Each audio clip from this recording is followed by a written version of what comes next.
Happy day, students. Today I am going to deal with 10th Standard English, Unit 4, Book Back Exercises, Lesson 4, The Attic, Part 2. Dear students, turn to page 105. We shall see the topic nominalization. What do you mean by nominalization? The term nominalization refers to the process of producing a noun from another part of speech by adding a derivational affix. A grammatical expression is turned into a noun phrase when we nominalize a sentence. For example, after 1885, trade with Europe grew. So this is verb. Okay. After 1885, there was a growth in trade with Europe. Growth is noun form. In sentence B, we have used the word growth, which is the noun form of the verb grow, by adding the suffix th. We can see further more examples. Admire, admiration. Admire is verb, admiration is noun. Careless, carelessness. Include, inclusion. Punish, punishment. Arrive, arrival. Fail, failure. Intense, intensity. Moving on to next exercise G. Write the noun forms of the following words. Beautiful, beauty. Breathe, breath. Enter, entry. Know, knowledge. Deafen, deaf. Sixth one. Zealous, zeal. Seventh, familiar, familiarity. Eighth, accept, acceptance. Ninth, dangerous, danger. Moving on to next exercise H. Complete the following sentences using the noun form of the words. Okay. First one. The boy had to give a proper explanation for being late. See, explain we have P-L-A-I-N, but in explanation I is left out. Okay. E-X-P-L-A-N-A-T-I-O-N. Second one. They could make prediction about the future. Third one. At one point in life, he had no choice but to trust his friend. Fourth one, the monuments are to be preserved because of their historical significance. Fifth, it is very difficult to work with so many distractions. Moving on to I. Rewrite the sentences nominalizing the underlined words. Okay, first one is done. We succeeded in our attempt. That means we got success. Succeeded is verb. Success is noun. We got success in our attempt. Without changing the meaning, this must be done. Second one. Nalini leads a happy life. Nalini leads a life of happiness. Happy is adjective. Happiness is noun. Third one you see, she failed and it disappointed her. So failed is verb. Failure is noun. Disappointed is verb. Disappointment is noun. She met with failure and it gave her disappointment. Fourth one. India became an independent country in the year 1947. So we see India got independence in the year 1947. Fifth one. The child resembles her father. So resembles verb, no? So the child has resemblance to her father. Moving on to next exercise. J. Combine the pairs of sentences. Okay. First one.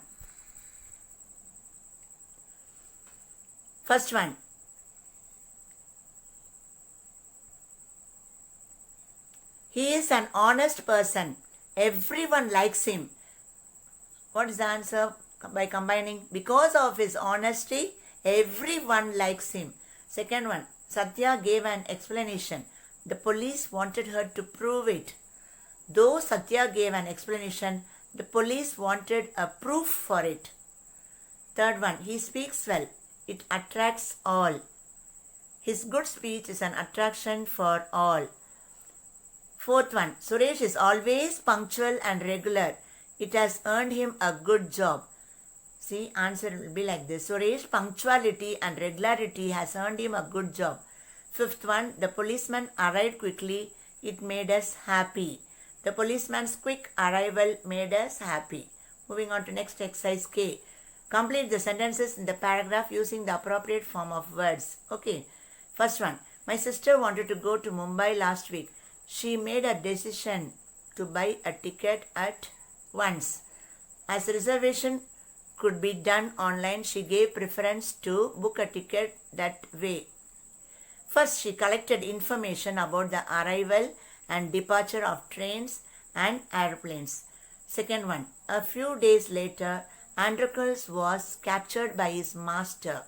He had to suffer all kinds of punishment. At last, he was thrown to a lion which was in great hunger. It had been kept in an enclosure and had not been fed for several days. His friends stood there with teary eyes as the lion rushed towards him. The lion stopped near him and stood for a while looking at him. Then it lay down by his side like a pet dog. Obviously, the lion recognized Androcles and the help he had given it. Moving on to next exercise, that is phrases and clauses. There are finite and non-finite verbs. Words which denote an action are known as verbs. We know. We classify verbs into two types. They are finite and non-finite verbs. First one we shall see finite verbs. A. My brother goes to temple daily.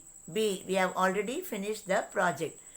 The words printed in bold letters are finite verbs. Okay, because there is an object followed by it. Finite verbs indicate the tense and time of actions. Finite verbs undergo a change as and when the subject changes. Okay. Second one, non-finite verbs. Non-finite verbs do not indicate the tense and time of actions. Okay. Non-finite verbs do not change even when the subject changes. There are three kinds of non-finite verbs. First one, an infinitive. You have learnt already, to plus verb. Second one, a gerund, that is verb plus ing forms. Third one, a participle. Example, if you see, you will understand.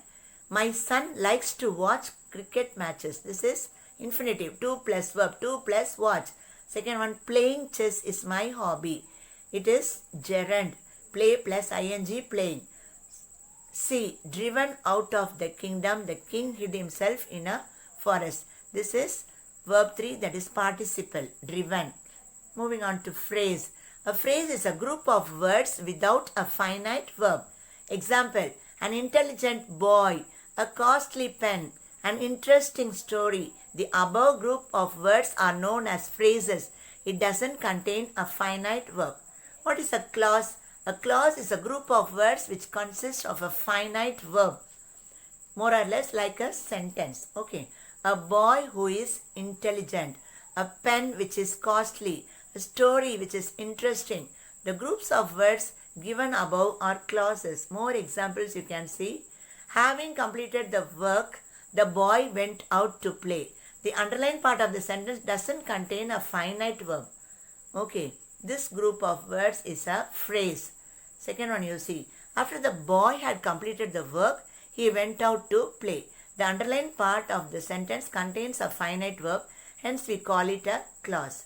Now moving on to kinds of phrases. We have three kinds of phrases according to their functions in sentences. Okay, adjective phrase, noun phrase, adverbial phrase. First we shall see the adjective phrase. It is a group of words that does the work of an adjective. It describes the noun. For example, we bought chairs made of wood for our auditorium. They are talking about the chairs which was made of wood. So this is adjective phrase. Moving on to next, that is adverb phrase. It is a phrase which functions as an adverb. This phrase supplies some information about the action. Okay. Example, when the patient was taken to the emergency ward, the doctors rushed there in a hurried manner. Third one, noun phrase. This is a phrase which acts as a noun. Example, a boy of class 10th became the house captain. So, noun phrase talking about a boy, it becomes the subject. So, here this phrase is known as noun phrase. Now, moving on to the next exercise, L. Identify the phrases in the following sentences and classify them. Okay. First one, the girl in blue saree is my sister. It talks about color, it comes means it is adjective, number comes also, it will be referring to adjective. So adjective phrase. Second one, Kohli hopes to win the trophy, noun phrase. Hopes what? You ask the question what, you get the answer, it is noun phrase.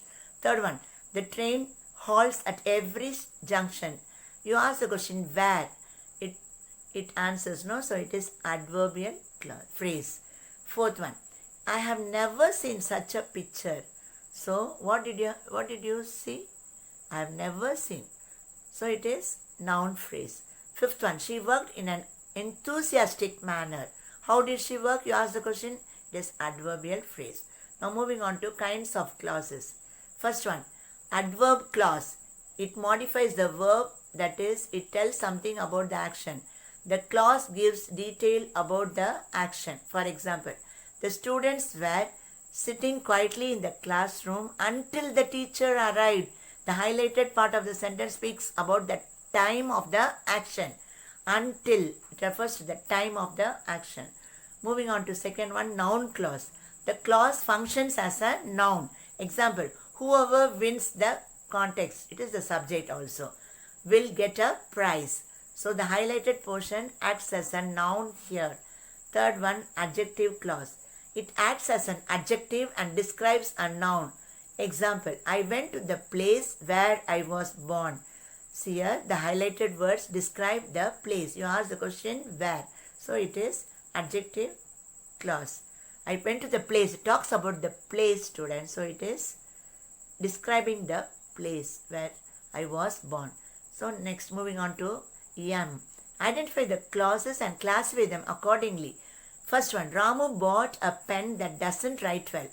So that doesn't write well refer to adjective clause. Second one, come back as soon as possible. It is timing. So adverb clause. Third one, most of her friends whom she had invited attended her wedding. So whom she had invited, it is mentioning about the friends. So it is adjective clause. Fourth one, my brother visits my father whenever he comes to Chennai. It is referring to timing, no? So it is adverb clause.